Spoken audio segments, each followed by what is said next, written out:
très inspirante, avec des concepts philosophiques, plusieurs choses, plusieurs événements. Il y a beaucoup de concepts, aussi beaucoup d'interventions de la foi religieuse, du lien, de la collision entre la foi et la littérature. Il y a beaucoup à apprendre dans ce film. Le film Les secrets de l'ambition. Ne manquez pas d'aller le voir. C'est un film très intéressant, très inspirant. Vous aurez beaucoup à apprendre concernant la littérature, concernant la foi religieuse aussi, concernant même la philosophie de la vie, concernant le monde. Donc, ne manquez pas, allez voir ce film en entier. Le lien se trouve en description. On se retrouve donc là à présent pour la review de ce film, de ce grand film, Les secrets de l'ambition. Initialement, elle est heureuse avec sa famille, tout va pour le mieux pour elle, jusqu'au jour où son père est arrêté. Son père en fait n'était pas une personne très honnête, il a été arrêté et après cela, sa vie a complètement basculé. Pendant que sa mère prie le rosaire derrière, sa mère est une religieuse, tandis que la fille se dit que ça ne sert à rien. Là en fait, elle se réfugie dans quelque chose pour évacuer sa douleur suite au départ de son père.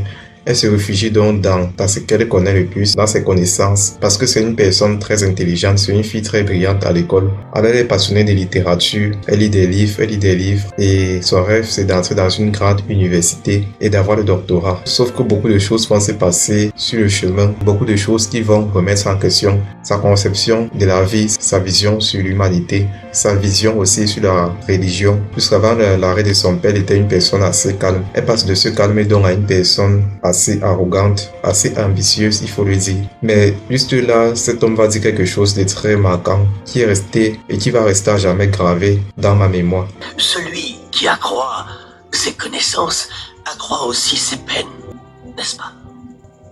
La vérité est en effet très forte, Caroline. Et vous le saurez quand elle vous ravira comme il se doit. Comme l'a dit avec tant d'éloquence notre ami Don. Pour l'instant, elle ne comprend pas ce message, mais plus tard, elle va comprendre avec tout ce qui va l'arriver dans sa nouvelle université où elle va entrer à Oxford. En fait, elle est vraiment animée par un désir singulier, la littérature anglaise. Et elle va faire des rencontres, bien sûr, elle va faire des rencontres dans sa nouvelle université. Et j'ai trouvé cela intéressant, son cercle d'amis. Là, on est en train de lire, on est en train de faire une prière. Elle ne connaît malheureusement pas les paroles, donc elle n'est pas religieuse. Elle n'est pas religieuse pour l'instant. Son cercle d'amis, on a une personne, une femme religieuse et une autre étudiante, pas vraiment religieuse. Sa rencontre avec ce jeune homme, c'est ça qui va changer toute sa conception de la vie, sa conception aussi de la foi. Et ça serait intéressant, ça serait très intéressant. Au début, lorsqu'elle est repoussante, elle est très dure de caractère. Dans le jeune homme religieux qu'elle rencontre, il est quasiment l'opposé de sa vision de la religion.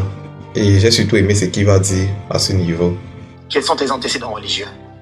Je vois pas en quoi c'est pertinent. Ça fournira un contexte. Je pensais justement que tu allais fournir le contexte. J'essaie de fournir un Si tu contexte. veux savoir, ma mère est catholique, ou elle l'était. Enfin, je crois qu'elle T'as l'est donc toujours. grandi dans la religion catholique. J'ai pas grandi dans la religion, ma mère est un peu catholique. Moi, j'ai grandi en étant protestant, et pas un peu. Donc moins d'encens et plus de Jerry Falwell. Ok, t'en connais combien des protestants? Eh ben, je vis dans l'hémisphère occidental, donc je dirais environ 50% des personnes que je connais le sont. 50% des Américains se considèrent comme généreux et ils ne font pas tous du bénévolat à l'armée Donc du toi, salut. tu fais partie des vrais C'est croyants. pas comme ça que je le formulerai. Bon, c'était sympa. Sérieusement, t'as même pas encore... Ne parle Très pas. amusant. Du coup, on se revoit au cours de J'ai notre... hâte. Enfin bref, lorsqu'elle va voir un film avec ses amis au cinéma, c'est à ce moment que tout va basculer. Laissez-moi y arriver. Voilà, à ce niveau, lorsqu'elle va voir ce film au cinéma, parlant d'un homme qui prenait du plaisir dans sa course, comme s'il avait été créé pour ça. Donc, une personne qui prend du plaisir dans ce qu'il fait, comme s'il avait été créé pour ça. Bon là, je vais remettre un peu l'extrait pour qu'on voit ensemble. Je crois que Dieu m'a créé dans un but précis. Mais il m'a aussi rendu rapide. Et quand je cours, je ressens son plaisir.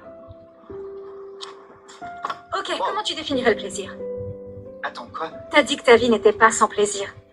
Et je parle pas de sexe, puisque de toute évidence, t'aurais pas grand chose à dire sur ce sujet. D'accord. Je parle plutôt du genre de plaisir qu'Eric Liddell ressentait lorsqu'il courait. Comme si c'était ce pourquoi il était fait. Ou le sentiment que t'éprouves lorsque t'es happé par l'émotion d'un poème ou par les couleurs d'un coucher de soleil. D'accord. Ou enfin, dans ton cas, peut-être un concept théologique Je abrutissant. vois que t'as le vent en poupe aujourd'hui. Mais ça me fait réfléchir. Et si j'avais déjà ressenti ça? Parce que je l'ai ressenti, ou du moins, ça y ressemblait. Mais comment le définir? Parce que le bonheur est trop superficiel, le plaisir est trop fugace. D'accord. Notons qu'une élève des poètes romantiques a du mal à trouver le vocabulaire adéquat pour décrire une expérience émotionnelle. Je n'ai jamais dit que c'était émotionnel. Ah non? Non, c'est autre chose, quelque chose de... de plus profond. La presse s'interroge donc sur le concept de plaisir. Qu'est-ce que c'est exactement? D'après ce qu'elle entend, c'est quelque chose qui est extérieur à nous, quelque chose qu'on recherche. À travers eux, c'était le désir. Car ils ne sont pas la chose elle-même. Ils ne sont que le parfum d'une fleur que nous n'avons pas trouvé, l'écho d'un air que nous n'avons pas entendu, les nouvelles d'un pays que nous n'avons pas encore visité. Toute joie rappelle. Mais aussi cette partie est marquante parce qu'elle s'est levée pour répondre, pour contredire entre guillemets le professeur sur le fait que la vérité est quelque chose de relatif. Chacun a une vérité propre à lui, centrée sur son vécu, sur son existence, sur lui-même. Nous ne pouvons pas savoir ce que nous ne savons pas. Nous sommes en effet limités par notre propre auto-référence. Pourquoi on devrait lui faire confiance? Peut-être que vous avez tort. Peut-être que nous cherchons quelque chose ou que nous désirions quelque chose parce que ce quelque chose est là, au-delà de nous, la chose vers laquelle tous nos désirs pointent.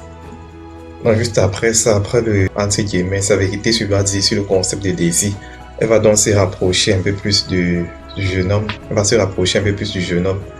Mais juste après, elle va encore s'en éloigner à cause de sa personnalité qu'elle s'est forgée elle-même pour échapper bien sûr à ce qui a pu lui arriver dans le passé.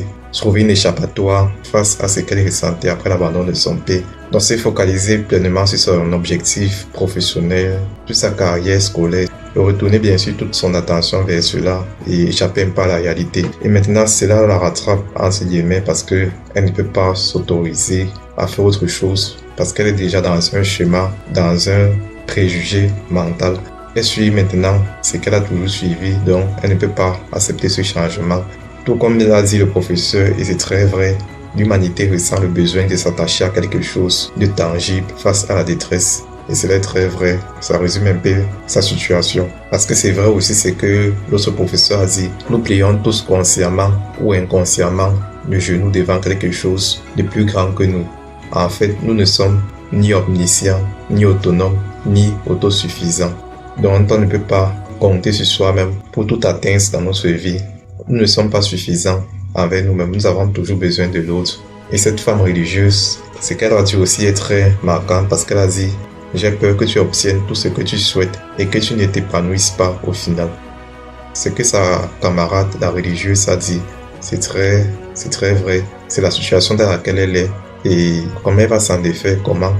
Juste après, la directrice va la prendre sous son aile, l'amener dans un endroit plutôt naturel pour qu'elle soit un peu loin de tout, pour reprendre conscience, reprendre sa vie en main, retrouver un peu une tranquillité intérieure et être assez calme pour prendre les décisions.